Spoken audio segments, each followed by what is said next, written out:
Hi, good evening, everyone. Welcome to our webinar on exploring the autistic brain, including PDA. I'm so happy to have you guys here tonight. We really value your time. We know that a lot of parents are very, very time poor, very kind of stressed with everything that's going on.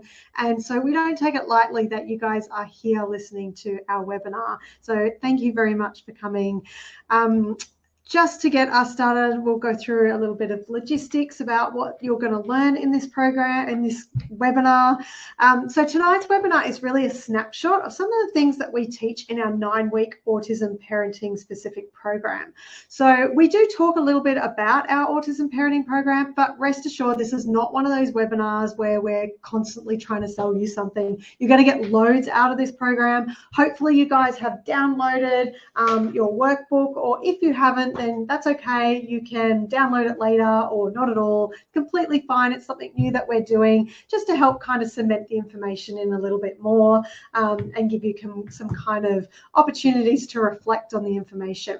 So in our parenting program, we're always focusing on your mental health first, tools to alleviate your stress, regulation strategies for yourself, co-regulation strategies between you and your child, and basically giving you personal support before we're then jumping into the world of your child, what's going on for them, why their behavior makes sense, masking sensory input, executive functioning, overcoming barriers, and building skills and connections and relationships and things like that. So it's a really comprehensive program that's helping a lot of families and autistic children through their parents. And we've actually worked with over 3,500 families through our autism program. Now, for those of you who don't know me, my name is Jackie Hall. I am the founder of the Parental Stress Centre and the creator of the Autism program, and basically everything that you see written on our website and all of the programs that you see. So basically the Parental Stress Centre in general has been supporting parents since 2007. For the last 4 years, we've been focusing almost exclusively with parents and carers of autistic children through our self-paced programs and counselling support. I'm also the founder of Safe to Grow, which is our professionals program. I'm a qualified counsellor with the Australian Counselling Association. I have a graduate certificate in education specialising in autism. I'm a trauma-sensitive heart math certified trainer, which is a really cool regulation tool, about to start their training as well in being able to deliver their techniques, which I'm really excited about because I'm going to be chatting with lots of groups of parents on how we can bring regulation into your nervous system and your child's as well. I basically worked in mental health for the last 16 years. Very, very passionate about helping people find that sense of peace and calm, have a lot of experience in trauma, anxiety, depression, personality disorders, eating disorders, and drug and alcohol addictions. And I've also worked in residential youth work with autistic children who obviously have coexisting complex backgrounds. Trained as an EMDR therapist, and also have authored 5 books and am a mother to 2 adult now teenage sons. Can't even say I have children anymore because they're both adult teenage children. So that's a little bit about me, just to give you kind of a snapshot that, I have a little bit of insight into what I'm talking about. A lot of what we've learned has been from the 3,500 families that we have worked with over the last 4 years. So always really appreciative of the feedback you guys give us on how you're applying this information. So it informs what we teach as well. Okay, so let's get started. And the place that I want to first start is just talking about the different models of different disability. And the models are like the different viewpoints and how we look at things. Some of you will be familiar with this, the medical model versus the social model of disability. Now, the medical model often focuses on the individual deficits. So when you're talking to medical professionals, especially a lot of parents experience this when they first get a diagnosis, you start to get this big long list of all the things that your child can't do, that they're deviations from the norm, pathologizes the differences without acknowledging kind of human diversity and environmental factors. So, you know, sometimes it can be helpful to understand diagnoses from the point of view of some of the challenges or the barriers that your child faces, but we prefer not to look at it as deficits, but more about differences. And we prefer to acknowledge that there are human differences and environmental factors that can contribute to how somebody is experiencing life. So the social model of disability, on the other hand, focuses on the physical and social environment as the problem to disability, and that's what actually disables somebody. So while a person may have an impairment, what disables that person is the barriers that exist in the environment that they live in. Now, a very common example of that is that if somebody is unable to walk, the impairment is not being able to use their legs, but what might disable them is when they come to something like stairs, they can't get up those stairs. So it's actually the environment, being that there's no ramps available, that actually disables that person, as opposed to the disability, like the impairment that they have. So that's kind of the difference. So one is looking at what's going on within the person, the medical model, but is looking from that really narrow viewpoint that we're looking at deviations from the norm. And the social model is looking at the environment. Now, we kind of take both of those into consideration. And what we want you to be able to do is just be aware of how you're viewing your autistic child, because how you see autism is going to greatly influence how you feel about your child's challenges, your viewpoint on supports, how you advocate for your child, and also the messages that you give your child about autism. Now, one of the things that we do in our teachings in the autism program and in our webinars is we follow a framework that we call SUPER. And SUPER kind of stands for self-awareness, understanding, prepare, environmental culture, and relationships. What we're going to focus on in this webinar tonight is more along the lines of self-awareness and understanding.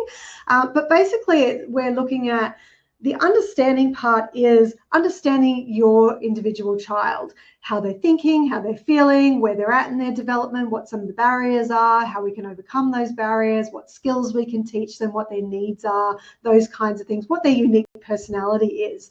But everything else is like the environment around them. It's looking at how you're thinking and how you're contributing to, you know, your relationship with them and how that influences their experience of the world. It's looking at, yes, what can we teach them? How can we prepare the environment? How can we plan to help them to feel more comfortable and to thrive in their environments?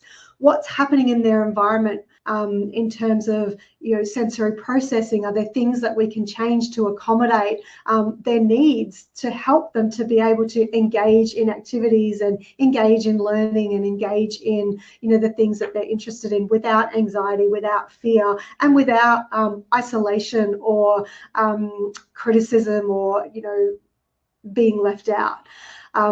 Or judgment and some of the things. So I know I've got a mix of professionals and teachers in the webinar. So it's good to kind of look at things from these different perspectives, because we want you to be looking at that social model of disability, as well as looking at how we can resource the child and help the child to learn new skills. They have to go together, and that's what this SUPER framework is about. We're looking at culture as well.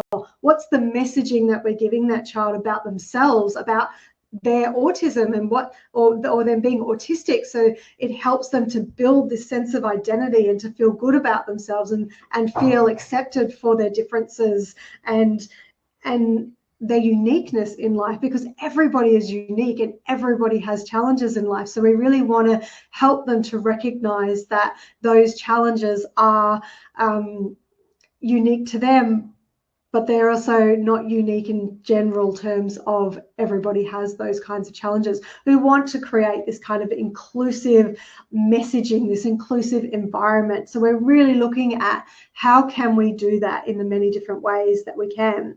And relationship and rapport is going to go a long way in earning the right to help young children to express what's going on for them, to feel comfortable in their environments, and to really trust that the people surrounding them are a safe place for them to be authentically themselves, so they're not having to mask. So in our program and in everything that we do, we're always looking at all of these aspects and bringing them together. So like I said, in this webinar, we're going to be focusing more along the lines of just quickly your self-awareness, but more understanding what's going on in the autistic brain in general. Okay, so let's start off with the self-awareness. So your contribution, how you influence.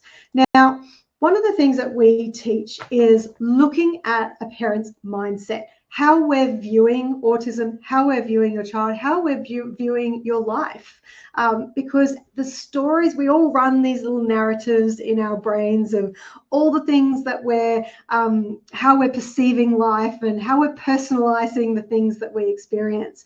Now, as we've grown into this world as children ourselves, primarily from the age of 0 to 7, a lot of our experiences have shaped our personality, who we are, what we think, what we feel, how we behave, and that's basically created like this belief system that's come from primarily parents, family, our environment, media, culture, religion, experiences. And a lot of those experiences that we've had have taught us to create a lot of these pictures of a right path, right way that we're supposed to live, things that are supposed to happen in my life, certain ways that I'm supposed to be, identities that I have attached to my self-worth of I must live a certain way, I must show myself to be a certain person, I must have certain experiences in order to feel good, in order to feel good enough. So we create this kind of narrative where we're always scanning our environment and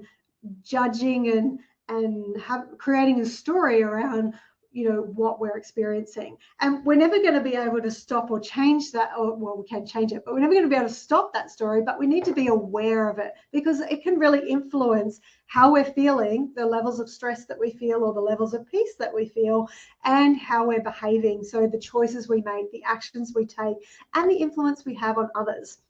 So one of the things that we teach is to become aware of what that narrative is. Now, sometimes this picture of a right life and is about things like, I need to be the smart one, or I need to do certain things to get approval or look like I'm doing a good job. And remember too that sometimes this can be what's going on for your children as well, that they can have these stories, they can have these pictures of a right path that's going on.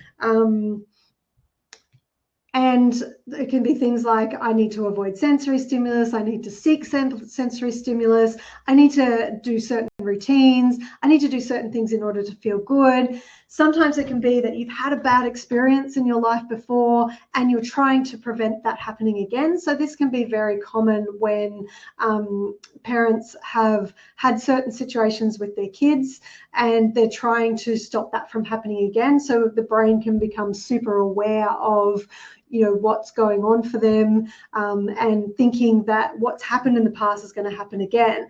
But what we tend to do in terms of the mindset that triggers our stress is we start to look for whether something is right or whether something is wrong.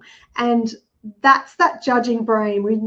The judging brain wants to think of things as right or wrong because it helps you in terms of survival. We need to be able to be aware of things that are going wrong or perceived as wrong so we can go into action to make them right again. So you're not going to be able to stop it, but what we do need to do is discern whether that information is accurate. And we need to kind of recognize that not everything you think is real, not everything you think is accurate.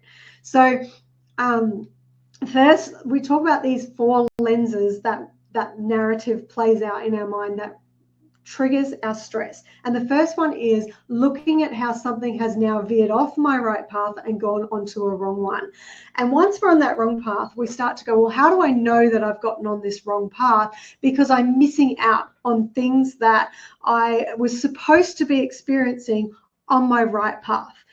And so these can be things like on the right path, it might have been an idea of like a type of family that you were going to have, an idea of the relationship that you were going to have with your child. Sometimes we didn't have a good relationship with our parents growing up. So our picture of a right path is to make sure I get it right with my child and experience doing a great job with my child so I don't mess them up. And when things don't go to plan, I start to rate that or judge that as being wrong. I start to look at all the things that I'm missing out on, I'm missing out on respect, I'm missing out on disapproval, I'm missing out on, all of the experiences I was supposed to have this right family, to have this right life that I've pictured for myself. It can be ideas we have around relationships and family dynamics of how we thought our family was going to be versus the reality of how it actually is.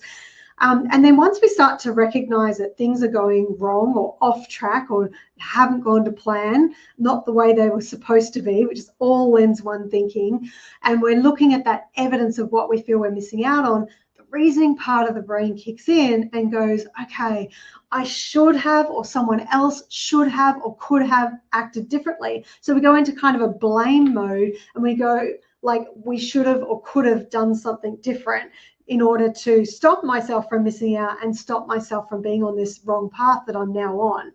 Now, all three of those lenses all spiral down into the core understanding or the core belief where we personalize what's going on in our lives and we make a value judgment on ourselves, and we start to feel like me or my life is of less value or worth less. And you'll have different languaging that has some kind of worth element to it, because we experience lives and then we find that we're personalizing it. And so one of the things that we're teaching is to become aware of how that mindset is influencing how you feel and how you behave. Because when we're in the world of ourselves and we're and it's natural to do that, we're self-serving human beings where we're looking at how do I pursue pleasure or avoid pain in order to get through my life. So these stories, these narratives can really get in the way. These four lenses can really trigger how I'm feeling about life, which then influences how I perceive, how I respond to life. So if your child is challenged by something and having an emotional response themselves, perhaps they're going through those four lenses themselves, then we can be triggered by them being triggered, and then we find it really difficult to jump into the world of them and help them with what they're challenged by because we're triggered ourselves. So one of the things we're getting you to do is be really aware of this mindset and how it can be in conflict with the reality of what's happening, and how we can change that mindset so that you can regulate your emotions from a thought perspective and from a emotional regulation perspective, and then be able to jump into your child and help them with their thought processes and how they're feeling about life as well. So that's just a very, very quick snapshot of the self-awareness element of it and the mindset element, just to kind of get you thinking, what sort of narratives am I running? What sort of stories am I running? And how is it influencing how I'm feeling and how I'm behaving as well? Now, what we want to bring into conversation as well is, what does it mean to be neuro-affirming? Because this is a terminology that's starting to come into the autism community a lot and into the wider community, which is fantastic because we want to be neuro-affirming. But a lot of people kind of hear that word and they don't really know what it is. So I wanted to really kind of bring that into conversation tonight. Now, the first thing that we need to recognize is a difference in neurology, that there is a uniqueness of all brains. And when they're talking about a neurotypical brain, this is the way a brain functions that the medical system deems as typical in how it processes information and learns. Now, just because the majority of people may think or process information and learn in a certain way, it doesn't mean it's the only way. And this is what we're trying to kind of educate people to accept and embrace, is that people's brains neurologically are different, and that's okay. We need to work with that because there's so many strengths and so much value in brain differences. And when we look at it from that social model of disability, we're looking at how the environment is often not accepting a neurodivergent brain. So a neurodivergent is a person whose brain functions differently to what the medical system deems as typical in how it processes information and learns. So neurodivergent brain person can include an autistic person, ADHD, epilepsy, Tourette syndrome, dyslexia, acquired brain injuries, fetal alcohol syndrome, and more. So it's just looking at how a neurodivergent brain may operate differently to a neurotypical brain and accepting that and valuing it. So what does it mean to be neuro-affirming? So neuro is short for neurodiverse. Affirming is to state or assert positively or to publicly show your support for an opinion or an idea. So in other words, we're positively recognizing and supporting people who are neurodivergent. So that's basically what neuro-affirming means. Now, the essence of being neuro-affirming is to recognize, embrace, and respect individuality, uniqueness, identity, and interests. So we're really looking at that person and going, who are they? How do they think? Let's understand what's going on for that person and look at how they're seeing the world differently and get out of this idea that they should be meeting certain milestones at certain times. They should be thinking the way that a neurotypical person does. We need to go beyond that really kind of narrow-minded viewpoint that everybody needs to be the same, because the reality is they are not. We need to view a person through the lenses of differences, not deficits. And we want our primary focus to be on strengths and interests. And that doesn't mean that we're not going to focus on some of the barriers that an autistic child may come across, and that we're just going to ignore them and only focus on strengths and interests. We want to be able to use those strengths. We want to be able to use those interests to be able to teach and help to overcome some of those barriers where possible, where those barriers aren't environmental ones, and where there's skills that need to be learned. We can really draw on the strengths of that child and the interests of that child to help them to learn. So basically scaffolding and building on what they already know. So when you're being neuro-affirming, you're recognizing that those differences don't mean less than. Differences in how our brain functions does not make the person worth more or less than anybody else. So it's really kind of looking at each individual person, and this is what we should be doing with everybody, really, because everybody does think differently, and accepting and embracing that. And I think society is really, starting to move in that direction of, the LGBTQA organization or community, as well as the autistic community and the neurodiverse community, are really kind of the trailblazers to helping society to kind of stretch that limited box on thinking differently and accepting differences and preferences across the board. And we really embrace that and encourage you to step into that with everybody else and learn how to be accepting and neuro-affirming. So let's jump into the autistic brain. What does that actually mean? I'm just looking down. I have a little schedule because I tend to want to teach you the world. So I'm on time, Christy, just so that you don't have to send me any texts. So let's step into understanding the autistic brain. So now that we've kind of looked a little bit about how you're seeing things and your perspective, and I do mean a little bit, like we expand on this so much more in the program. There's so much more to teach in terms of how we can change our perceptions and how we're viewing an autistic child. But now we want to jump into the you part, where we're really understanding what autism is and how that's neurologically different, and some of the barriers and some of the strengths that come with the autistic brain. Now, firstly, when we look at typical brain development, and we only do this because that's what we're unfortunately still measuring against, is the typical brain versus the autistic brain. So basically the typical brain, born with 100 billion neurons in the brain. As you get exposure to the environment, the brain learns to connect neurons called synapses and create neural pathways. So we have lots of neural pathways for lots of different things that we do. So with repetition and consistency of doing things and experiencing things, we create and we cement these neural pathways so that they start to become habitual ways of thinking and feeling and behaving. So there's a saying in the neuroscience world that neurons that fire together wire together. So if the neurons are continually firing together, they start to wire together into these neural pathways. However, neural connections that don't wire together through repetition go through a process of synaptic pruning. So the brain trims off any unused connections so the brain can function more efficiently, and this is called synaptic pruning. So it just makes the brain kind of get into like an organized pattern so it can connect with each other efficiently. Now, in the autistic brain, and there's so much that we could cover in terms of brain development, but I want to keep it really, really simple. A large volume of neurons exist in the thinking brain where we think, make decisions, and coordinate our actions. And the process of synaptic pruning that I just talked about actually gets slowed down, meaning there can be many unused or disorganized neural connections in the brain. And this influences the connections between the different brain areas. So there's an imbalance in the way the brain becomes excited versus how it inhibits. So either hyper-aroused, which is like kind of that real kind of energetic, action-orientated state, or a hypo-aroused, where it can be that kind of withdrawn, suppressed, depressed kind of state.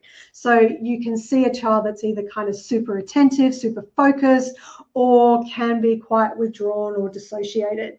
So the connectivity between different regions of the brain aren't necessarily as organized, and it can make it difficult for the person to understand and process what's going on around them. And sometimes it's just not as quickly as a neurotypical brain would. So it's not that they can't understand or process what's going on around them. Sometimes that's the case, but sometimes it's just the case that they need a little bit more time to process what it is that you're saying. So an example of this and how the brain has to talk to different parts of the brain is, imagine that Dawson is swimming at the beach. Person jumps up and stands up, looks out at the ocean he's swimming in, and with an animated expression on her face, extends her arm with her index finger and shouts, "Look!" So the woman's standing on the beach, Dawson's swimming away, she's standing there, she's pointing, she's saying, "Look." Dawson needs to consolidate that information rapidly from different parts of his brain that processes all of that information that's happening in that moment. So his face perception circuits, facial expressions, what the lady's facial expression and gaze is doing and what it means, body movement circuits, so she's jumping up and she's pointing, what does that mean? Language circuits, she's shouting a warning. Where is she? She's in the ocean. She's outside the ocean. He's in the ocean. What is the context? The context is the beach. The context is the water.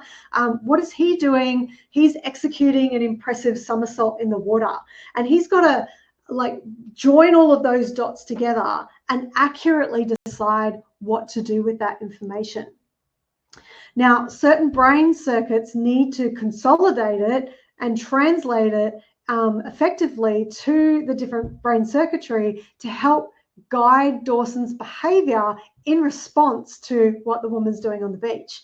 If information is not pulled together efficiently between those neural circuits, the action he chooses could have disastrous consequences. So he could be eaten by a shark while waving to those on the beach who he believes is applauding his swimming prowess. So it's kind of, it comes from what science tells us about, autism spectrum disorder. It's obviously a light-hearted way of discussing how an autistic brain can work, but it applies to so many situations, because if we're not giving specific instructions or being clear enough, then sometimes there can be misunderstandings, misinterpretations, especially around social cues. And we're going to get into the different parts of the brain and how it perceives things and how some of those challenges can occur because of how the autistic brain thinks. So 3 factors that impact autistic brain processing. Now, there's lots of other factors that we do cover in our program, but we're not covering tonight due to time. So we look at social communication barriers, social emotional reciprocity, so that back and forth conversation that people have, or back and forth interactions. We do cover PDA tonight, but OCD, ODD, anxiety, 2FA, special interests, sensory processing. These are all different aspects of autism and how the brain processes that we also need to consider.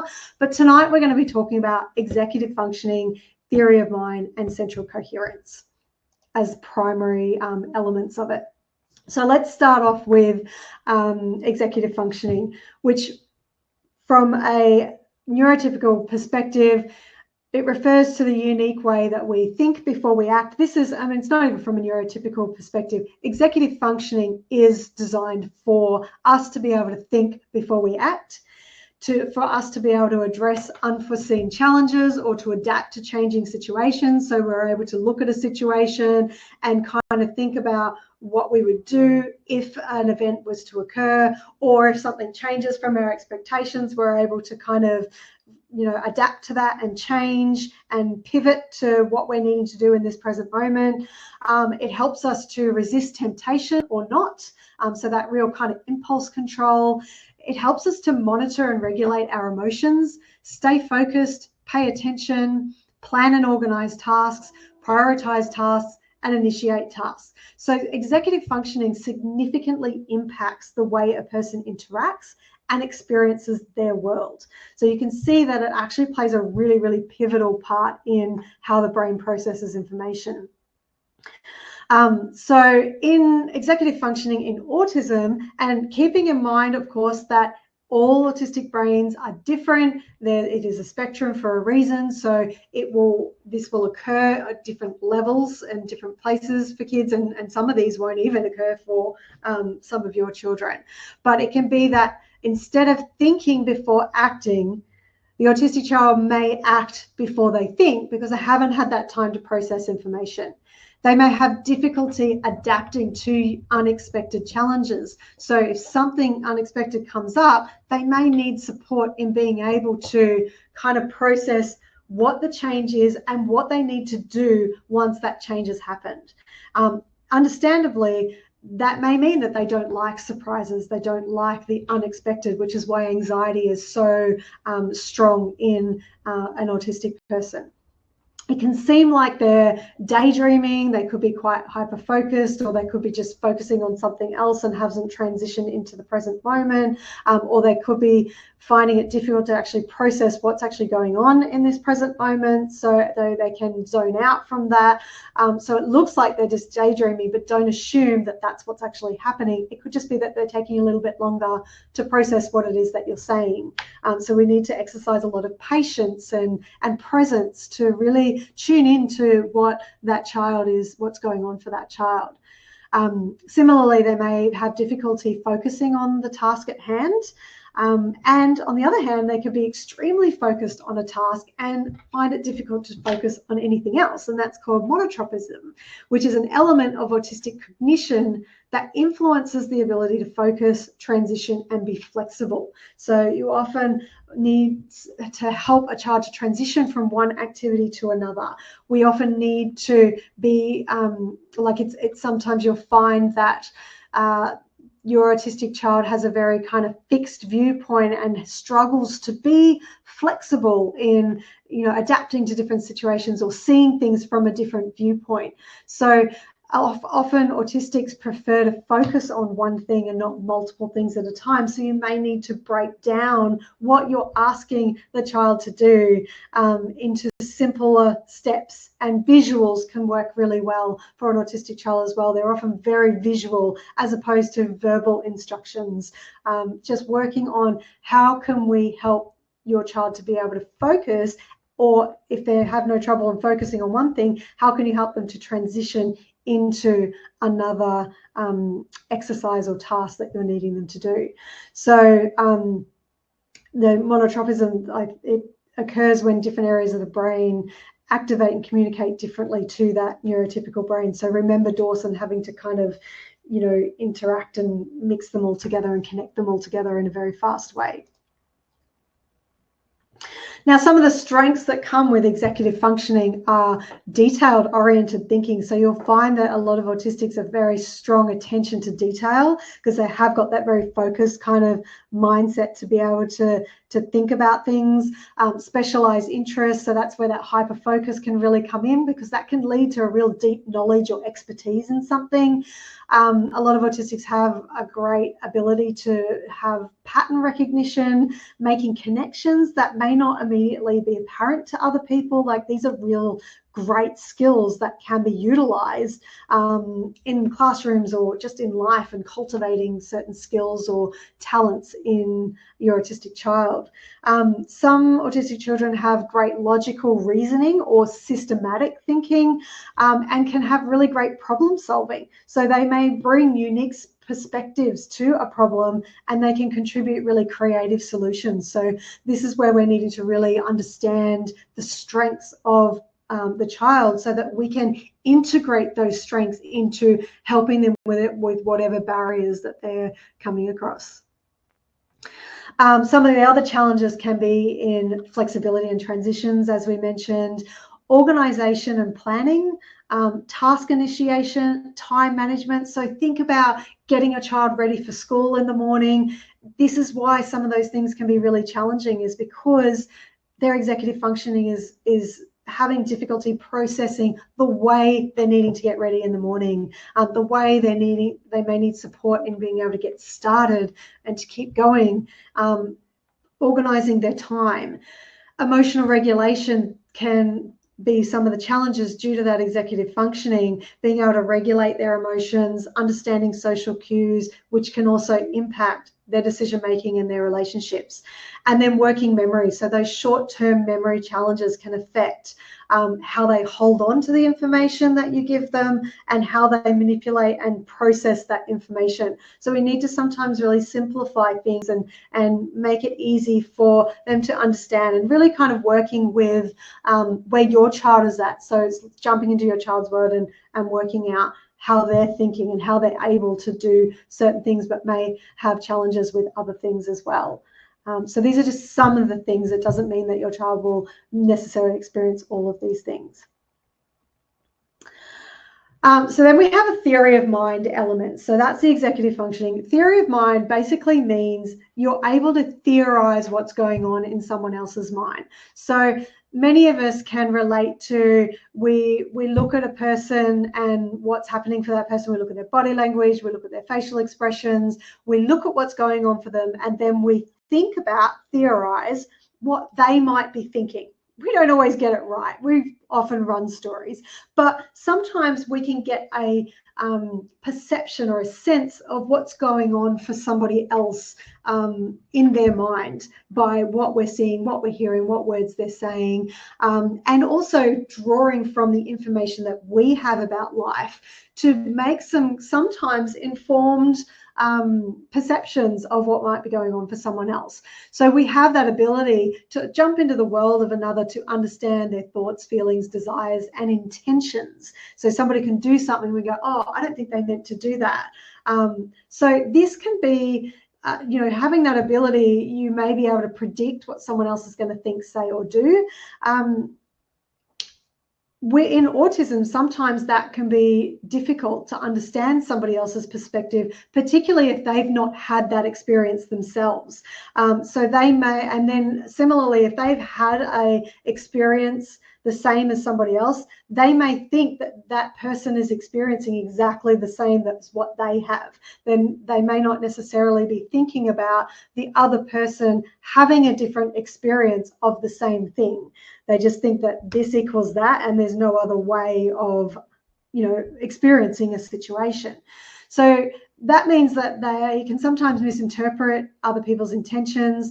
That makes social interactions quite difficult. Understanding stories or movies can be difficult because they may not necessarily understand the character's thoughts or feelings or predict what might come next. So scary movies might feel scarier to them because they can't predict what might come next, or can't think about what's going on for that character or why that character did what they just did. So it can get quite confusing and challenging. So you might need to be really specific about having lots of conversations about different perspectives and giving social skills training to help better understand other people's perspective and open them up to the ideas that there are different perspectives and beliefs and thoughts and feelings and ways to act in response to something. So they're really getting that sense of everybody being different in that sense. But some of the strengths that come with that theory of mind and that empathy, a lot of people think that autistic people aren't empathetic, but it's not about them not having empathy. It's often about that theory of mind where they're not necessarily thinking that somebody else is having an experience to be empathetic about, but often when they're alerted to the fact that somebody could be experiencing something, there's a lot of empathy that's going on. It's just maybe that they haven't thought that somebody might be experiencing something that's painful for them. So you find that a lot of autistic people are very honest, very straightforward. They're not as influenced by social constructs that can cloud creativity and innovation. So they aren't necessarily always wanting to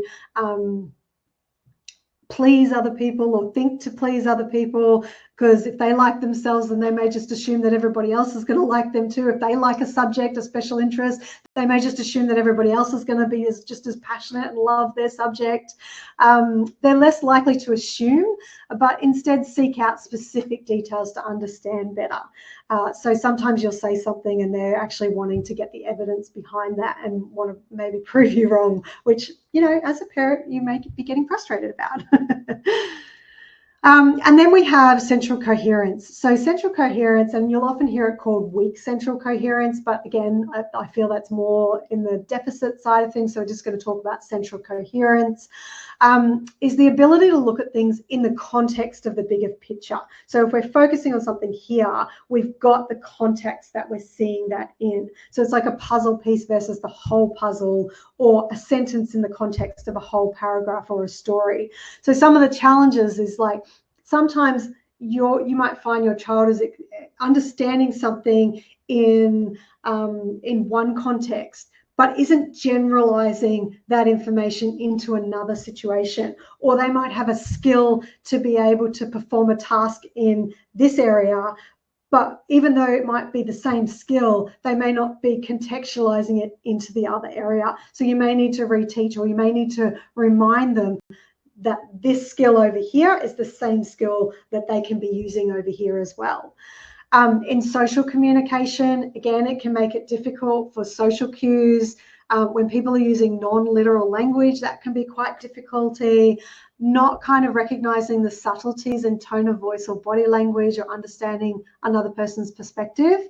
And so that reciprocal conversation can be quite difficult sometimes, because they're not necessarily piecing together what the person is saying with the context of, the bigger picture of what they're saying, or the bigger picture of even the conversation that's been going on. So sometimes the information can be lost in translation, or the social interaction can be quite challenging. So piecing together separate pieces of information to understand the overall meaning. Academic challenges, this can influence comprehension, critical thinking tasks, assignments, and bringing facts together and information in meaning or new ideas. So sometimes that can be difficult as well. Some kids are really great at this as well, and this is why we want to make sure that we're looking at this as a spectrum.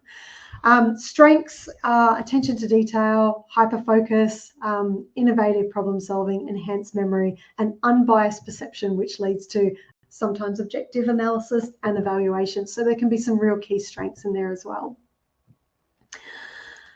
Okay, so that's kind of the three elements of the brain that I really wanted to focus on this evening. The next element that I want to talk about is PDA. Now, this is becoming a more widely understood term, which is fantastic. It's not something you'll get as a diagnosis. It's not in the DSM-5 yet, so you won't have a diagnosis, but it's more like a profile of autism that some children can have. So PDA stands for Pathological Demand Avoidance, or sometimes called extreme demand avoidance, but a more neuro-affirming way of looking at it is a pervasive drive for autonomy. So it's a potential extension of extreme anxiety. Now, PDA is resisting and avoiding the ordinary demands of life. So even though the PDA individuals can share autistic characteristics, in addition, they'll have certain key features that make them into a PDA profile, or a PDAer, as they often refer to of themselves. So what PDA can look like is that they may use social strategies as part of the avoidance. So they find ways to kind of charm people or distract people in order to avoid doing what they're needing to do, the task that they're needing to do. They can sometimes appear really socially able, but this may actually mask underlying differences or difficulties in social interactions. So it might seem that they're really social, but it may lack some depth in the connection that they have with other people. They can experience really intense emotions and mood swings. They may appear comfortable in role play, pretense, and fantasy. Intense focus often on other people, real or fictional.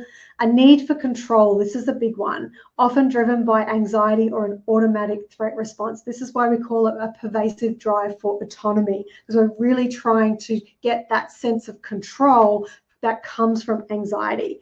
And you'll often find that conventional approaches in support, parenting, or teaching are ineffective.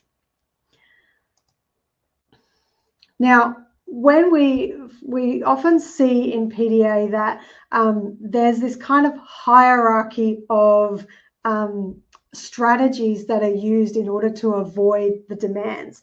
And what we want to keep in mind is that PDA isn't a deliberate choice. These are survival strategies. They're not doing this to you. They're not doing this to avoid chores.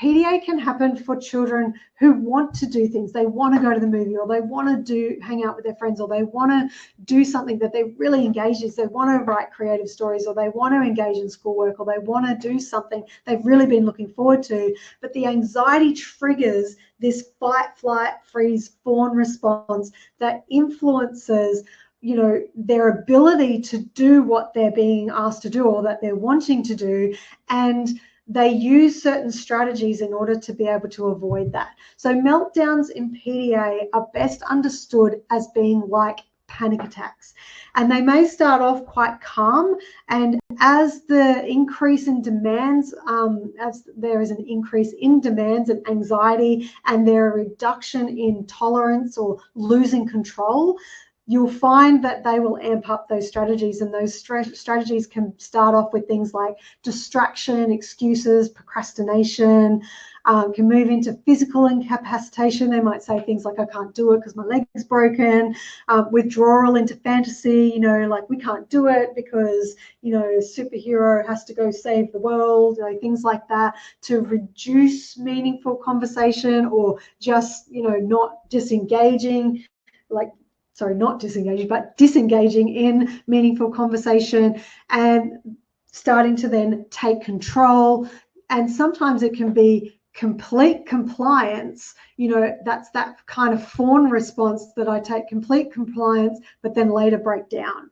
And then, of course, we get what like a lot of parents find is we get that upset, that agitation, self-harm, shutdown, aggression, running away. That's that fight or flight response that starts to kick in. So remembering that it's not a deliberate choice. This is an anxiety response.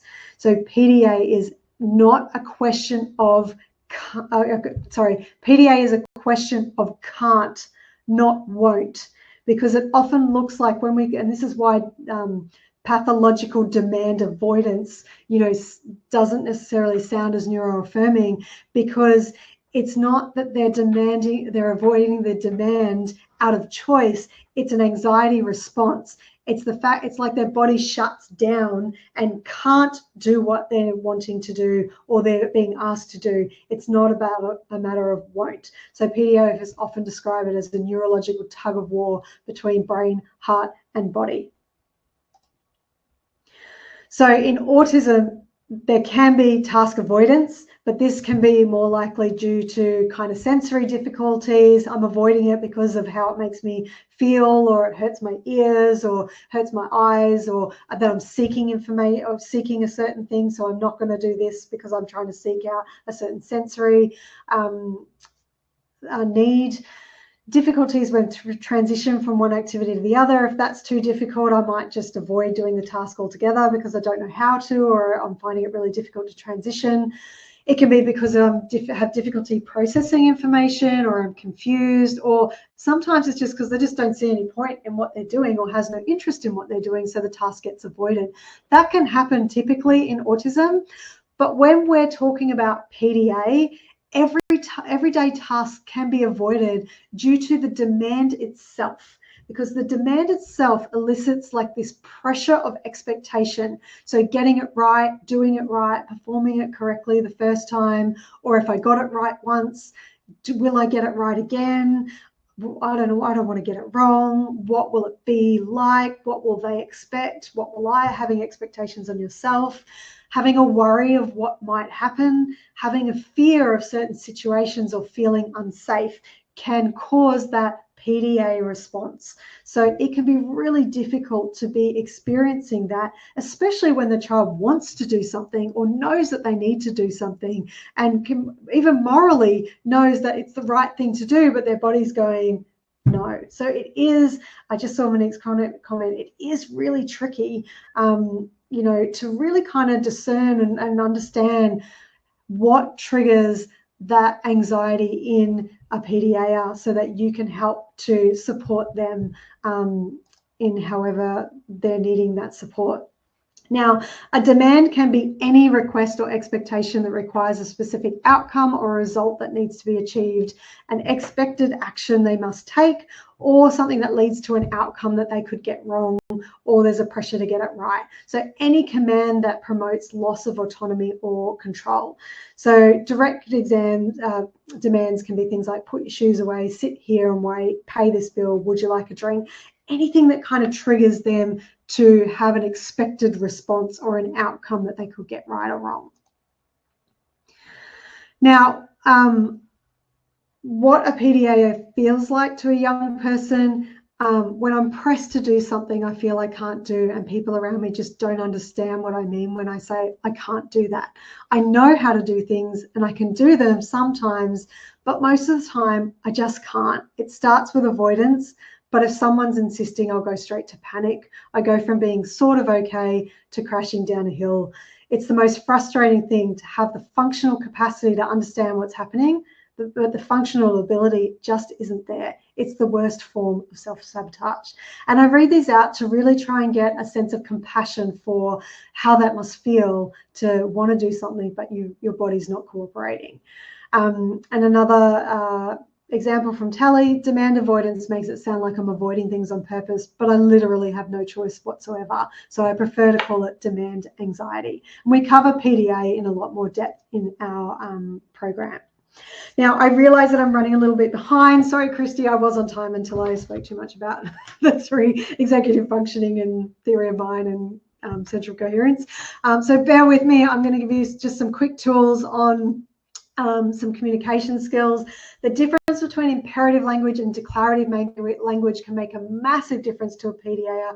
And we always say, whether you have a PDAer or not, using declarative language is going to be so valuable. And it doesn't matter whether the child is PDA or not, but if you have a PDA child and you're not using declarative language, it can actually cause a lot of difficulties in responses, cooperation, and your child being able to do the things that they're wanting to do. So imperative language is what most of us default to. It's a command, it's a request for the child to do something or say something. It consists of demands and questions with a right or wrong answer. Whereas declarative language is like an invitation. It consists of more like comments and observations and statements with no correct or incorrect response.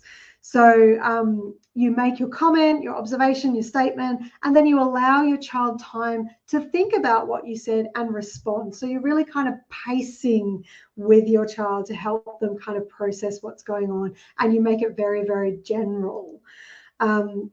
So basic declarative statements are things like, the clothes are on the bed, I'm happy to help, or here's a drink, or I wonder if we could. So it's not actually asking them to do something. We're saying dinner's on the table, I'm hungry, let's eat. Or let's see if we can do such and such. Or here's an idea, I reckon that could work. Or maybe we could, or I'm noticing that, statements like that can be really helpful as opposed to direct statements. Things like, instead of, so imperative language might be, hurry up and get ready for school, we're going to be late. Declarative language would be, I noticed you have your shoes on, I wonder what else you need for school. Imperative demand can be, assuming there was prior knowledge about the time limit, it's 8 p.m, it's time to get off your games. Declarative language can be, just letting you know we're reaching our agreed time, let's finish off and say goodnight to your friends. Alternatively, you could be playfully go, oh, it's 8 p.m, time for me to jump on your games and say goodnight to all your friends, like being really playful, which can be really helpful.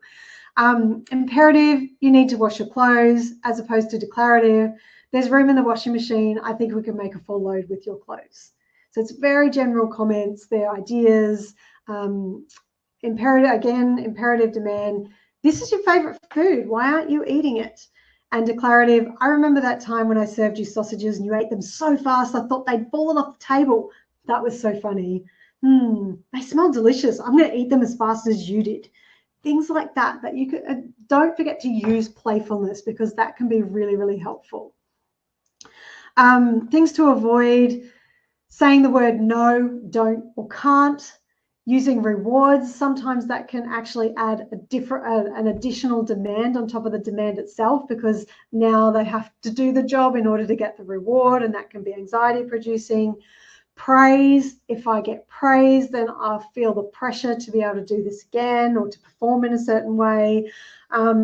Sanctions or consequences. So remember, the child's avoidance is not a won't, it's a can't. The neurology is stopping them from doing the task even if they wanted to. So adding consequences and punishments is not fair really to a PDAer, because it's not that they won't do it, it's that they can't do it.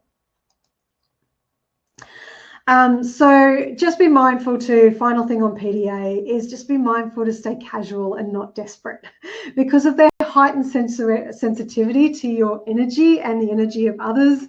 A PDA is going to be able to smell your desperation you have for them to comply, and your agenda, they're going to smell that from a mile off. So sometimes you even have, you probably not even aware of it, that you may even have a system in the morning, a routine that you stick to in the morning, that they can feel the demand coming on. So sometimes you don't even have to say anything, and they're already shutting down or having a PDA response or a meltdown, or a response, because they know it's coming up.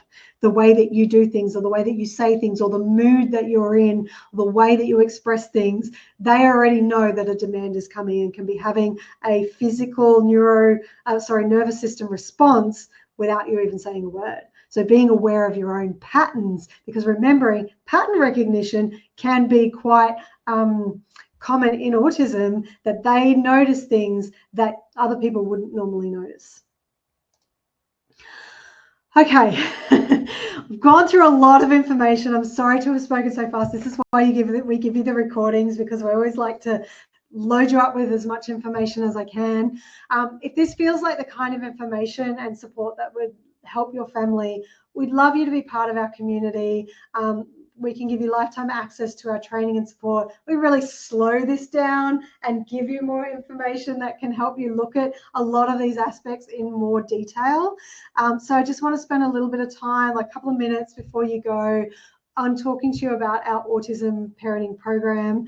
I'm going to stick up a link here straight away. That should be up there now if you do want to go to our website and have a look at more information. But basically, our 9-week autism program looks at parent and carer mental health first. So you and your mindset, those narratives I was talking about, how to change how you think, feel and behave, understanding the world of your child. So there's that you element. looking at that super framework in the context of meltdowns and shutdowns, school avoidance, relationships, rapport skills. We also look at sibling rivalry, marital conflict, and emotional regulation.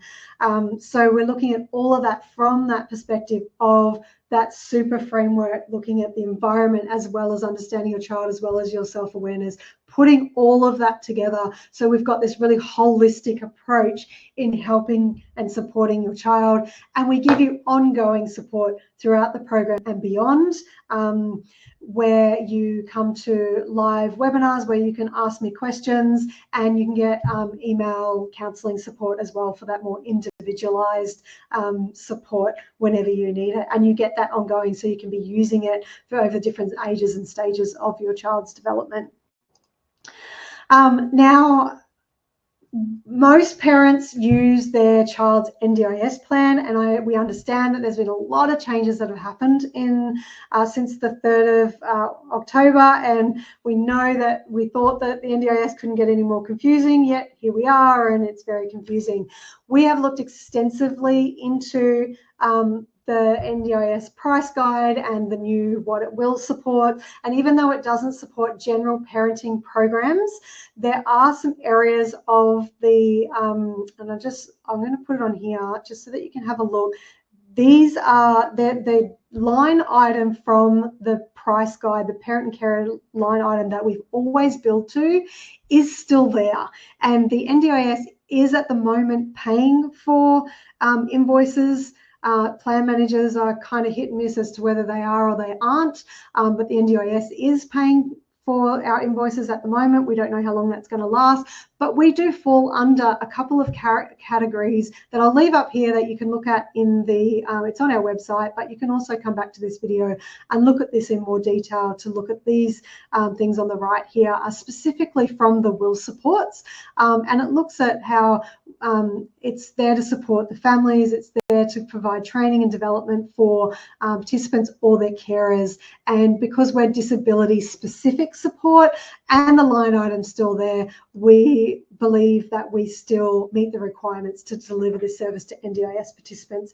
It is very hit and miss at the moment. We don't know whether we're going to be told that that's not the case, but at the moment it is, and invoices are getting paid by the NDIS. So, you know, it's worth a shot. The other thing is we have a stress-free guarantee. So if you enroll now and for any reason your child's plan can't fund the program, we'll cancel your invoice, no cost to you. So, you know, if you're feeling like you're resonating with this and you want to try to use your child's NDIS plan, then, you know, and you meet the criteria, so you still need to meet the criteria, then yeah, we'll connect with us and we'll see how we go. But hopefully we can deliver that support with you and for you.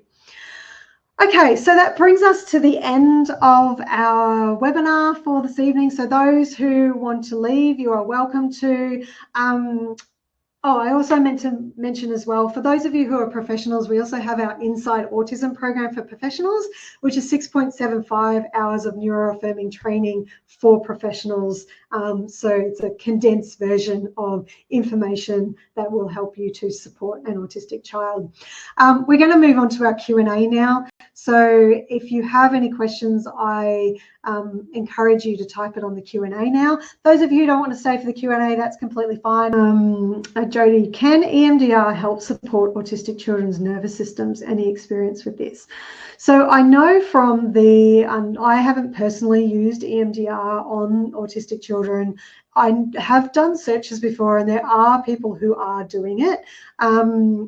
I know from the mechanics of it, it would really depend on the age of the child, the developmental ability of the child, their ability to recognize certain feelings. It may be that there's certain elements of EMDR that can be used. There may be, because I know EMDR has a lot of different protocols that they use for different situations. So there's a basic EMDR approach, and then they have different protocols for anxiety or OCD or eating disorders. And so they may very well, I haven't looked at it recently, but they may very well have certain protocols for it. But there may be elements of it that can even just help with nervous system regulation.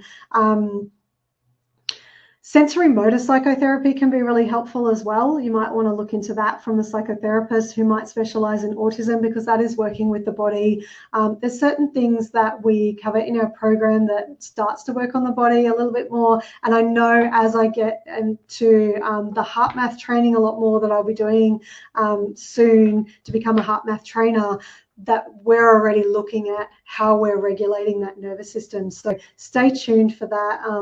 We'll put something, it'll probably be early next year, but we'll put something out on the in our emails when that kind of comes together, because we're really seeing heart math work as being very integral in helping families regulate whether there's autism in the family or not.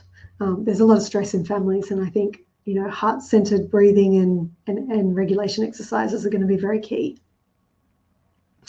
How much does PDA overlap with ODD? It's interesting, because whenever somebody says to me their child has ODD, I'm always looking for whether it might be PDA instead of ODD. Now, ODD is a very proactive, deliberate avoidance, and it's usually around authority, that they have reference points of a resistance to authority and are avoiding the demands given by authority specifically. PDA is an anxiety response. So you might see ODD as more of like a relational reaction, and often comes from kind of a trauma background or a breakdown in the relationship or a relationships in the past that is now kind of coming into the present, because maybe they haven't been able to trust a person in their past, someone in authority in their past. Maybe they've had disrespect for authority in the past, and so they will be oppositional to people in authority, and it can be quite more deliberate or more their cognitions are online in avoiding those demands. Whereas PDA is anxiety driven. So it's more along the lines, like we're saying, it's like a panic attack, that the body is literally like shutting down. They can't do what's being asked of them. And it's not necessarily just avoiding things that they're being asked to do. It can be things that they're wanting to do, but they can't do them either. So you won't see that in ODD. What have we got here?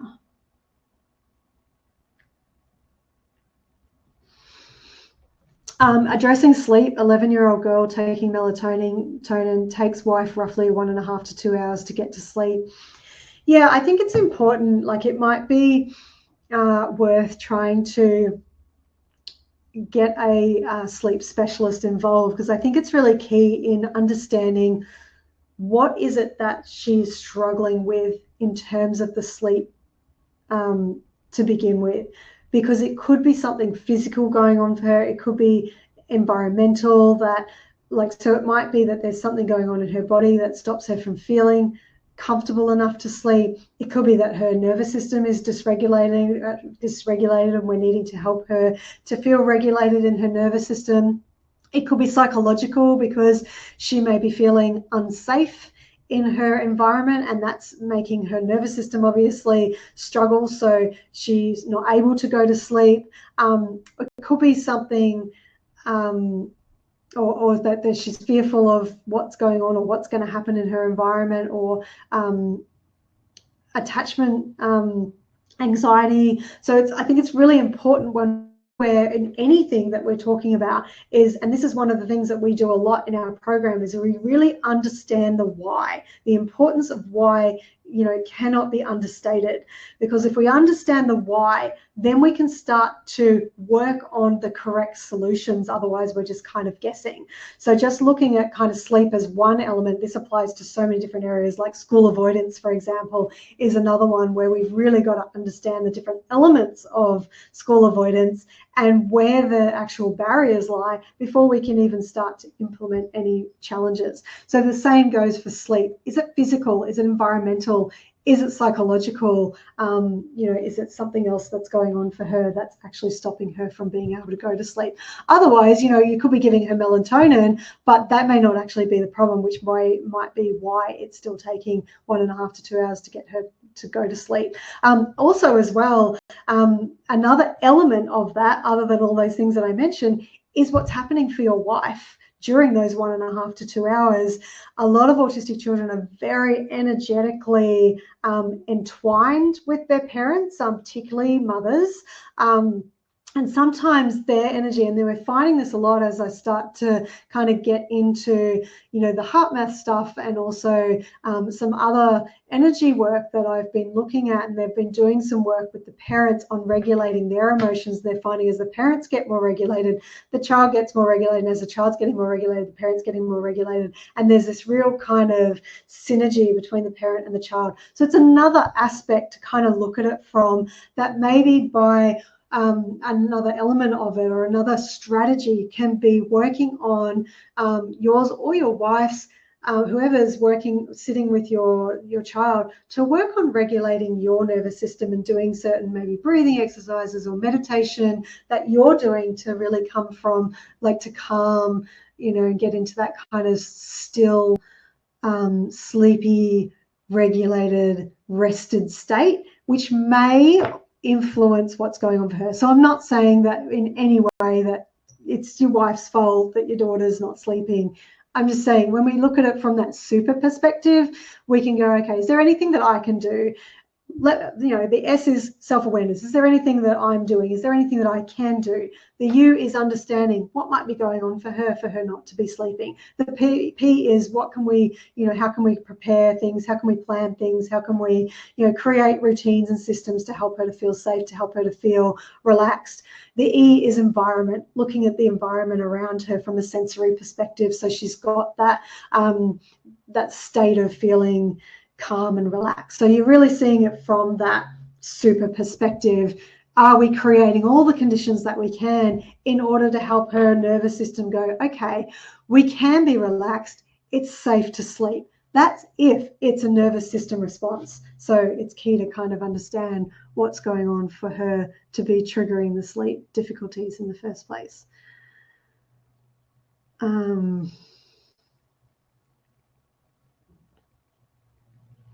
What happens when the line is blurred between neurodivergence and unacceptable behavior? Yeah, it's a really good question, and it's a tricky one. It really is, because I think at the end of the day, one of the things that we find really helpful is when you're kind of diarising behavior and really getting a sense of what must my child be thinking to be feeling this way or to be behaving this way, so that you can get a sense of whether the challenge is something that because when we're saying unacceptable behavior, whether it's unacceptable behavior or neurodivergence behavior, we're still needing to understand the why. Because let's say it's just unacceptable behavior. Let's say we take a child who's not autistic, who's just done something, they've gone up and they've slapped their sister. It's unacceptable behavior that they've slapped their sister, but why did they do that? What was they have been thinking or feeling? What was happening for them? Because what we really need to do is try to understand the behavior, to understand what we need to do in order to prevent the behavior. Did they need to think differently? Did they need a different strategy? Because sometimes they behave unacceptably because they don't know any other way to do it, or they don't know how to behave differently or have an alternative behavior. And so if there's unacceptable behavior, what we need to do is, if you're going to issue consequences for that behavior, we need to be super sure that they knew of an alternative strategy, but they deliberately chose to behave that way anyway, because that's where consequences can be effective. But we first need to understand why they did it in the first place and what we could do to help them avoid doing that the next time. Is there a better solution? Because the only reason why anybody does anything is because we think it's going to solve a problem or get us back to the pursuit of pleasure or avoidance of pain. So depending on the age, depending on the level of development, we may need to really do some investigating first of understanding what's going on for them, and whether it is a neurodivergent reason or whether it is another reason of how they were perceiving things at the time. You know, sometimes it can be really helpful, and this, we talk about this in, especially around siblings and family dynamics in the program, is where we're looking at, we're not necessarily talking to the child about the issue, but we're making it more of a cultural thing where we have a certain standard of the way we treat each other. We have morals and we have values that this family aligns to. If your children are old enough, you have them in, you know, like a Friday night pizza or movie night where you, or just a pizza night where you sit down and you work out, what do we stand for as a family? What do we want? You know, how do we want to treat each other? How do we want to feel in our family? And you have that as a guideline of how we treat each other and what we do. So it's something that's agreed upon by everyone, that this is how we do things. So you're aligning their behavior to that, and you're practicing different values of consideration and kindness and respect. And you're talking about what that is, what it looks like, what it means, maybe putting some incentives in place that we're all going to practice how we do consideration this week, and really get that practice going so they understand why it's important and what it feels like to be considered and what it feels like to give consideration. So just as an example of one value, so that we're looking at it from a cultural perspective, as opposed to just looking at, you know, what you did wrong and what we need to correct that. In the world of autism, for an autistic child, often they're getting a lot of messaging that there's something wrong with them, that they have all these problems that need fixing.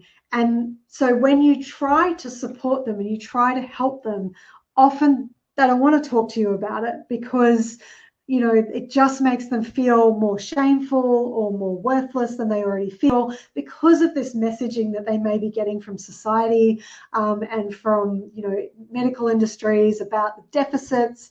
You know, that's why we're trying to use more of a neuro-affirming approach and integrate, you know, a social model of disability into what we teach, so that they're, you know, getting that message that they are worthy.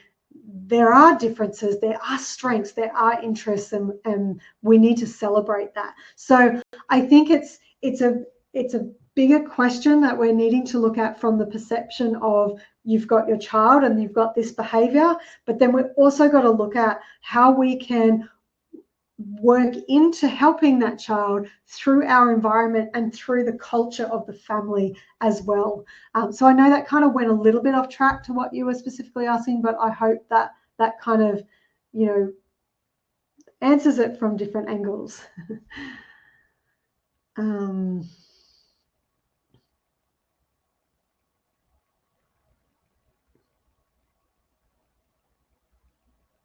Okay, my daughter doesn't yet make diagnostic criteria. However, her experience of life is very stressful and distressing. Currently struggling to find appropriate services for her and feel really isolated, as she only seems to display the most extreme of her avoidance behaviours around me, not her father, my ex-husband. Is it possible for children with PDA to mask in certain environments? How do I get help for her when my ex doesn't think there's a problem and I do not have a diagnosis? Yeah, it's hard to know without knowing the child. Yes, they can definitely mask in certain situations. I think we sometimes have to look at what's going on in the environment with her father. It's highly likely that it is that she may be masking with her father. It could also be that he's doing something different that works for her. And that's not to say in any way that he's better than you. And I don't want you to jump into any of those comparisons. So it's just sometimes we need to look at, what is he doing that may be different, that may be serving her. You know, sometimes dads can be more black and white with things, which can be really helpful for autism, because they know exactly where they stand, they know exactly what's going on, they know exactly what they need to do, which can lower anxiety. remembering that PDA is anxiety driven, so there is a possibility that she doesn't feel anxious with her dad, and that's not to say that she's suddenly feeling anxious with you. It could just be that you guys are different, and that's just one aspect. It could very well be that she's just masking with him, and then it all falls apart with you because you are her safe space. I just wanted to highlight that that can be an element of it that isn't always discussed. How do I get help for her when my ex doesn't think there's a problem and I do not have a diagnosis? I think it's really about, like I was saying before, about really kind of diarising where those triggers are, trying to really understand what must she be thinking to be feeling this way. Are there any patterns to her behaviour of when she behaves in certain ways that you think is PDA and when she doesn't? Looking at the certain situations that she might be in with her dad to kind of go, okay, is he doing something different? Is he doing the same thing, but she's masking that anxiety and she still feels that anxiety? What information are you getting from her about how she feels when she's around her dad versus, when she's home and she's, and also as well, putting into context the relationship aspect of that super framework is looking at the rapport, looking at the relationship, also looking from a self-awareness perspective of what your energy is like in terms of your stress levels and how you're feeling within yourself. Because as I was saying before, that often parents, particularly mothers, and their children are very much energetically intertwined. And as parents are often working on themselves and changing their energy, it can often have a massive influence on your child's energy as well. So I am aware that that answer was more about where you're, like, how you're influencing and how you can change, and I'm not meaning that to be any kind of blame whatsoever. These are just perspectives, and I actually have no idea what the situation is, so there's absolutely no judgment in any of that.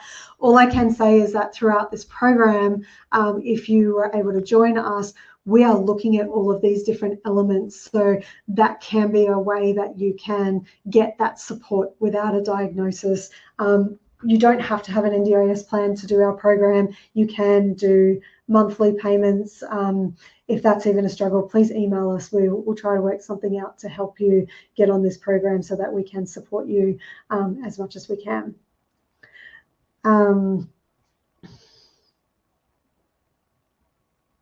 Yeah, but it can be masked in different situations, because I see Juliana's asking the same question in terms of whether in different environments PDA can be masked. At school, I have a 10-year-old daughter who's fine at school, but a mess everywhere else. Yeah.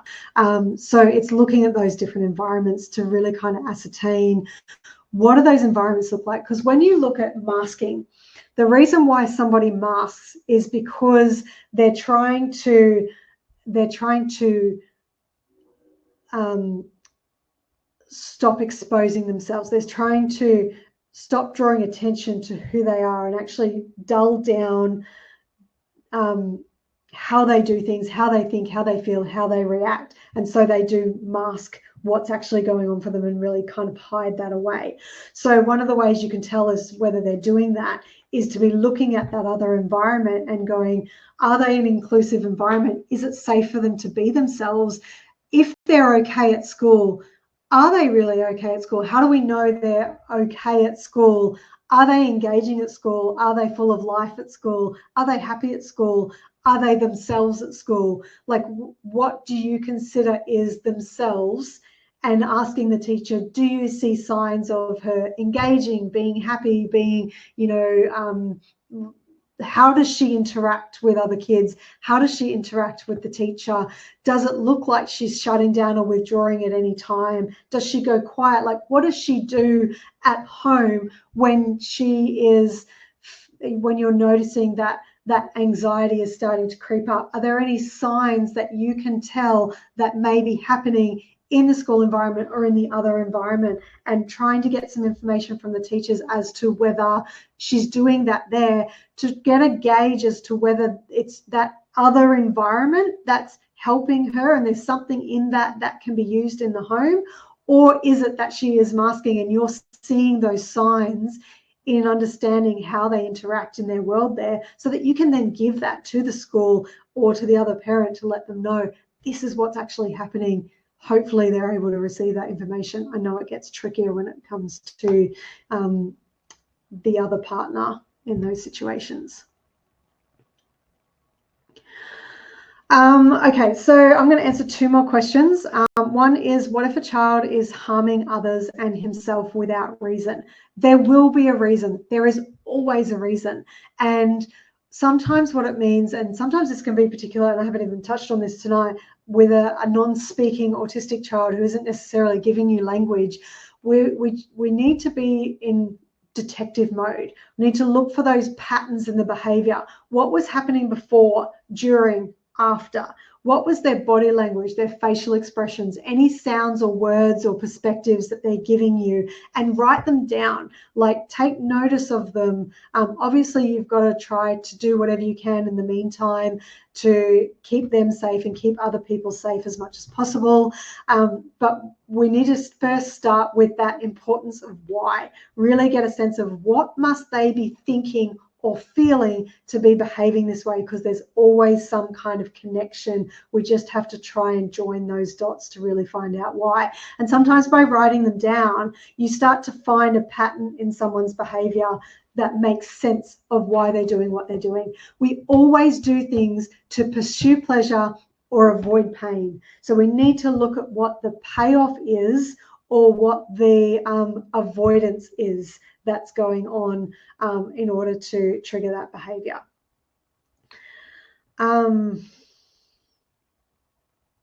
How to build friendships for kids who's different. My daughter has little friends.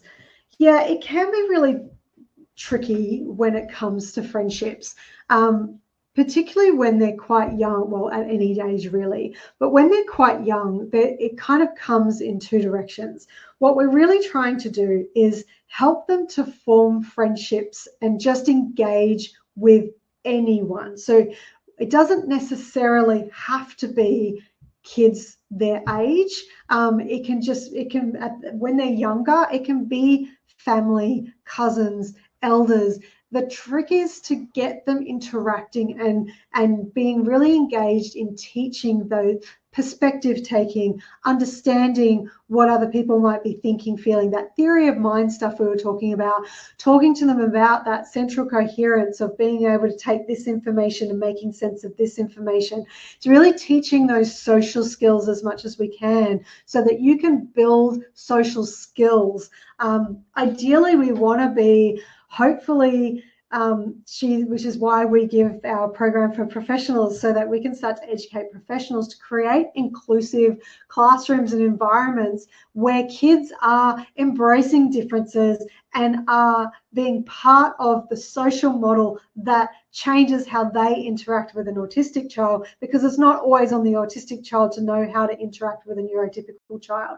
So from that environmental perspective, how can we create environments that adjust to the autistic child's way of communicating and helping them to understand how a neurotypical person is thinking or feeling, and being really patient with them, so that sometimes those friendships can be more around just people who have similar interests. I'm not sure how young your daughter is, so she might have certain interests that like older people have, that maybe there's elders in the community, or maybe other people who want kind of engagement from a young person. So I'm thinking retirement villages and volunteer work where you're actually engaging in aged communities where they are a little bit more patient, and they are going to show her a loving, unconditional connection that really sets her up to feel good about herself and to feel worthy and to feel loved and to feel appreciated for exactly who she is while she's learning those skills. Because even though she might go to school and some of those kids don't have that learning and don't have that understanding and aren't giving her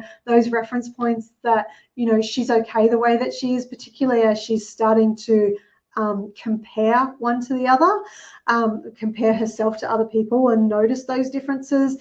If she has a lot of support around her and love and unconditional and positive interactions with people.